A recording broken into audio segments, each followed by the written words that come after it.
следващите минути в емисия България отново ще се върнем към близкото минало на страната ви, за да ви разкажем за един от мегапроектите на тоталитарния режим. Малко по-рано загатнахме за какво ще говорим сега. Става въпрос за един грандиозен проект, започнал така много гръмко, но пък останало недовършен в момента, дори позабравен. Става въпрос за изграждането на плавателния канал в София, който е трябвало да свърже Панчарево с езерото Аряна в центъра на града. Той започна по идея на Вълко Червенков и в продължение на години, събота и неделя, хиляди хора, софиянци, са полагали задължително доброволен труд, за да изградят този канал с дълбочина 4-5 метра, широчина около 20 метра и дължина над 10 км, може би.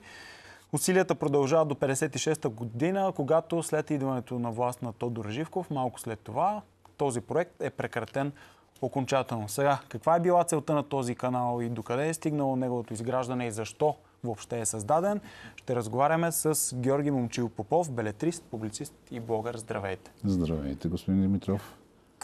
Какво е провокирало властта по това време да изгради и да започне този грандиозен проект? Ами, самата същност на социализма, на социалистическия блок, там основното е грандиозността на времето, в което живеят, на светлия комунизъм, който ще построят, и на мегапроектите, с които това трябва да бъде защитено. Трябва да бъде укрупнена икономиката, трябва да бъде укрупнено стопанството. И това всичкото като модел на социализъм, по-скоро на комунизъм,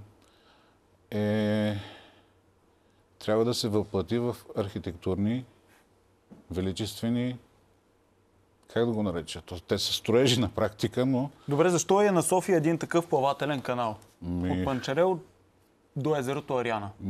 На практика това би било много красиво нещо. Но пък смисъл, една каскадна такава организация, да речем, по която да се разхождат софиянци, да си пеят в гондолите. Който е бил в Венеция, знае, че там с китарки се разхождат и трудещите се да почиват от трудовия ден в хубава водна среда, която ще бъде наречена плавателен канал. Но пък от друга страна той е свързан, той е бил над 10 км е направено. 10,5 км са били изкопани с тези параметри, с които ви съобщихте. Той е така, защото имаше до 90-те години имаше остатъци. Той сега има някъде.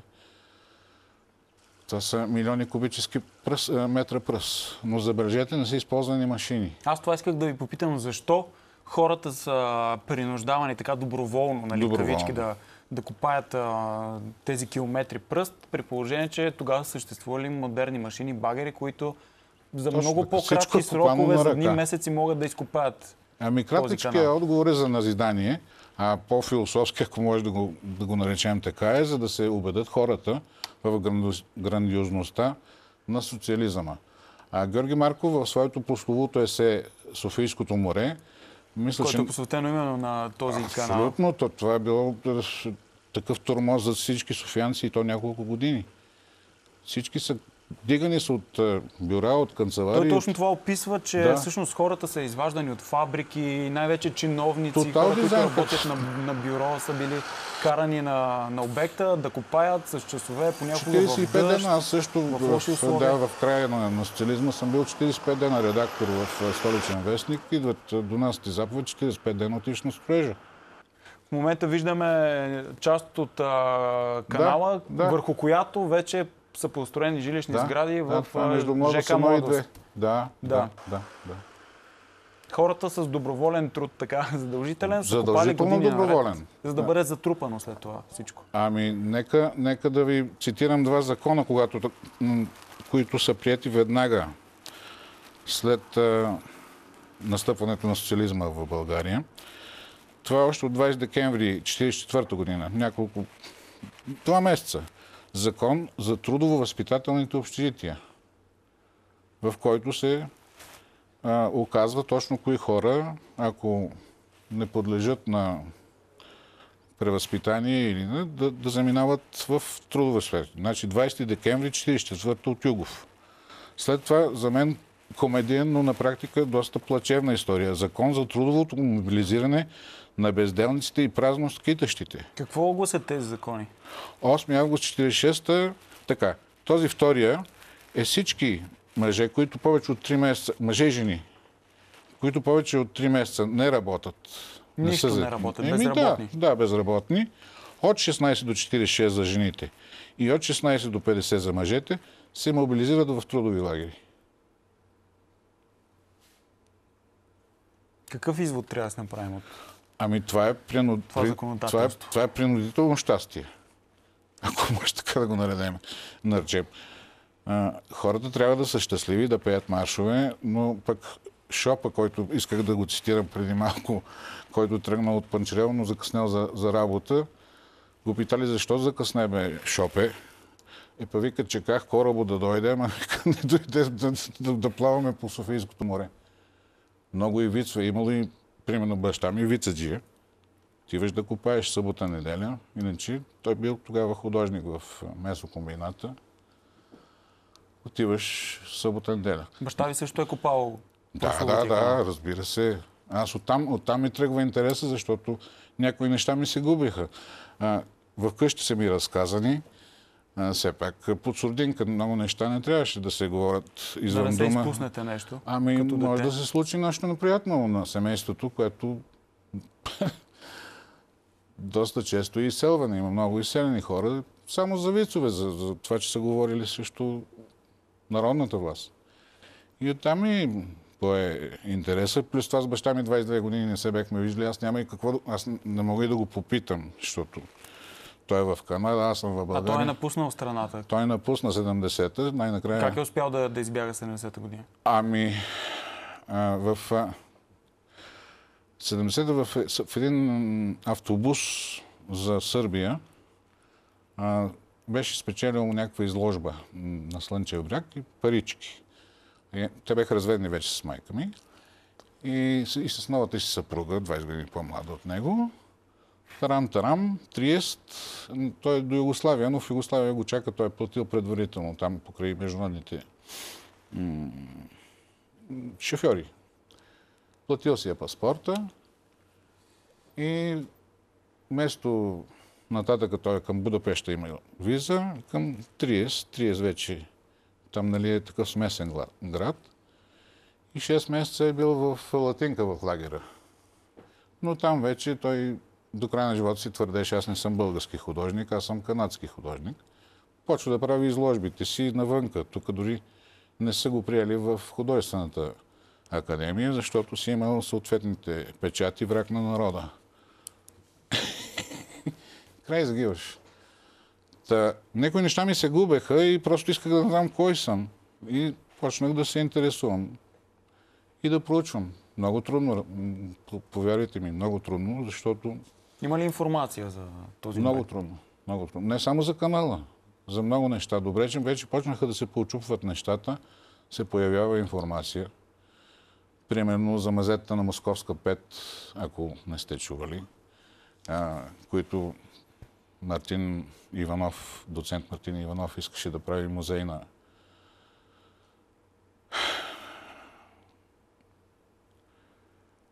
на репресиите, да го наречем, на държавна сигурност. 2011 започна проекта, но нещо се случи и се забрави за мазетата на Московска 5.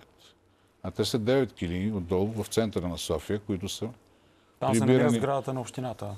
Ами, архивите там не са ли? Зад партийния дом, аз си го наричам партийния дом. Прибирани са тотал дизайн от всички вечеринки там до сутринта младежите. И кой е по-отракан заминава на някъде. Но май отклонихме. Добре, защо е важно въобще да помним канала не като по-скоро като проект и каква е била неговата цел, колкото като комунизма на практика един механизъм за натиск върху хората, за репресия. Да. Канала си, много хора се разболели там. Това постоянно да си под дъжда. Ето аз съм донесъл снимки някъде. Мисля, има от фотоархив Тодор Славчев как разкопават руините след бомбардировките в София. Това е полуловно, то е било ангария. Аз съм направил един списък сега в чест на вашето предаване. Колко обекти са построени в чест на 10-та годишнина от 9-септемврийската революция. Ето снимки, които вие сте ни... Това е майка ми. Тя тогава работи в кинематографията и са на пропагандни кадри, защото е била много красиво момиче. Това момиче... Тази снимка ще влезе в учебниците по история. Не. Това е Народният театър Иван Вазов. Народният театър. Не знаех, че има такава статуя там. На Сталин. Статуя на Сталин. Ето снимчето, оригиналното е при мен, толкова голямо е запазено, за да не го намерят при някой описк. Ето го 6 на 9 тук. Но интересното, че тогава театъра се е казвал не Иван Вазов дори, защото Иван Вазов е бил в Немилос, а Кръстю Сарафов. И отпред статуя на другаря Сталин. Ето е втората долу ляво. На първия ред е майка ми, мама Дора. Хора на кинематографията държавната. Като спомен така запазвано, но тук е направена на доярка в ТКЗС Бояна. Пак с рекламна цел, да я слагат по вестници. Тя тогава след това става студентка в Витис. Изключително красиво момиче е била. И я ползват за такива пропагандни цели, но това е 52-а, 51-а, там някъде. Трета. Има от Тодор Славчев, има интересни... Ето го масовото. Това е зад двореца на Москов. Двореца? Това е Московско. Това е разчистването на центъра на София. Да. Ето го. Ето говорим за радостния, принудителен и доброволен. Поголовен. Следващата снимка от Тодор Славчев е... това мисля, че е точно под президентството. Ето как се събрали. Его зад трамвая на Мария Луиза. Той беше много симпатичен. Тодор Славчев го познавам от практиката си на журналист. До 90 години работеше и му благодаря в този момент. На всяко едно събитие е прав. Да са му позволили, това е снимано. Тези кадри много трудно се намират също. Добре, как си обяснявате, има една статистика, която и друг път сме коментирали тук в Емисия България, едно проучване, че над 50% от младите хора всъщност одобряват този режим, одобряват тоталитарния период на страната, гледат на Тодор Живков по-скоро като на положителна фигура. И то млади хора между 18 и 35. Тук започнахме, може би, или не го довършихме, разговора за средната класа, за което Чърчил казва, че е впрегатния вол на държавата или на икономиката. Тази средна класа, която в България е била много силно развита, затова сме били и с доста водещи позиции в Европа, не само в Европа, сме били уважавани като и в политическо отношение, въобще едно царство, както е Белгия в момента, което си е с монархия, но си има и парламент. То се гради такава една конструкция. Не е имало гладни, всички са работили. Такава конструкция не устройва една укрупнена власт, каквато е социалистическия лагер или блок, както го наричаха. То си има център Москва, там се взимат решенията, а тук трябва просто да се подчиняваме на взетите генерално решения.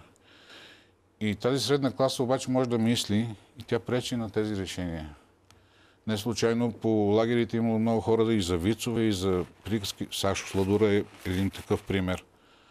Просто е унищожена. Доста голяма част от нея. Другите са вкарани в паника от страх до края на живота си да мълчат, защото ако те арестуват, накрая подписваш, като излизаш, че информацията остава до тук.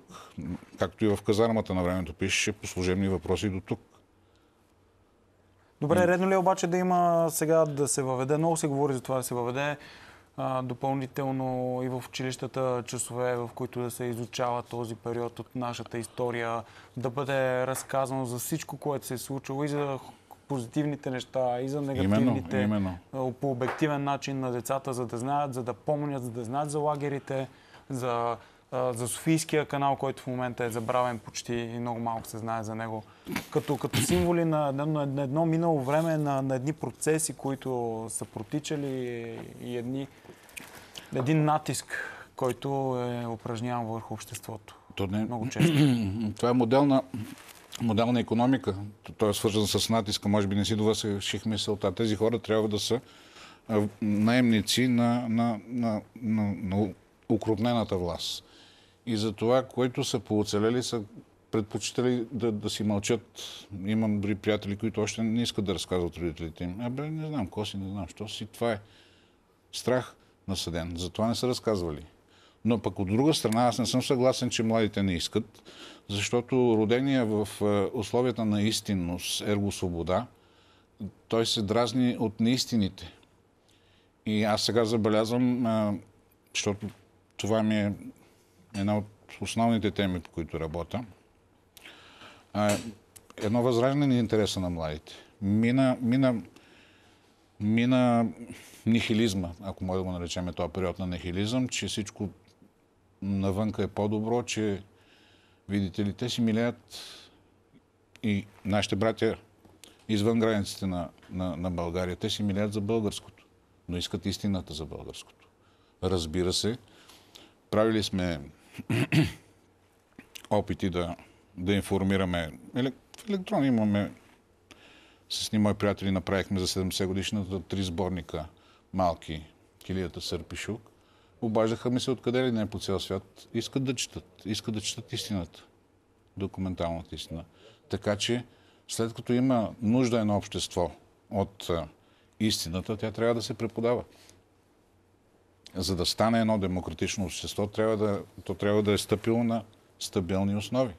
Трябва да има такива обекти, които да са обозначени. Вие споменахте за килиите на Московска 5, както и районното полицейско управление при Лъвов мост, да бъдат обозначени поне с табели или пък да има музей, сграда, която да обобщава всички тези най-отблъскващи и най-негативни случки, събития, процеси, които се случвали от този период, за да се знае най-малкото. Защото когато знаеш, може да се извадиш поука, може да извадиш изводи и да не допускаш това да се случва втори път, защото знаеш какво се е случило тогава и до какво е довело то. Поне по една скромна табелка трябва да има, която да е унифицирана за цяла България, че тук на това място е било еди какво си, еди що си. С съответния знак, както го измислят. Примерно за София толкова мрачна ще стане картината, но все пак трябва нека си дискретно да се показва, за да знаят, примерно, мазето на Съюза на глухите в центъра на София, а на Славянска беседа мазетата там е било също там принц Кирил, преди да го разстрелят, и Богдан Филов са били долу в централата на милиция. Ред. Но трябва да се знаят тия неща. Иначе Homo sapiens се превръща в друг вид. В прегатен вид, който няма нужда от държава, няма нужда от... Просто си дърпа там и това е. Благодаря ви много за вашето участие в емисия България. Благодаря и аз.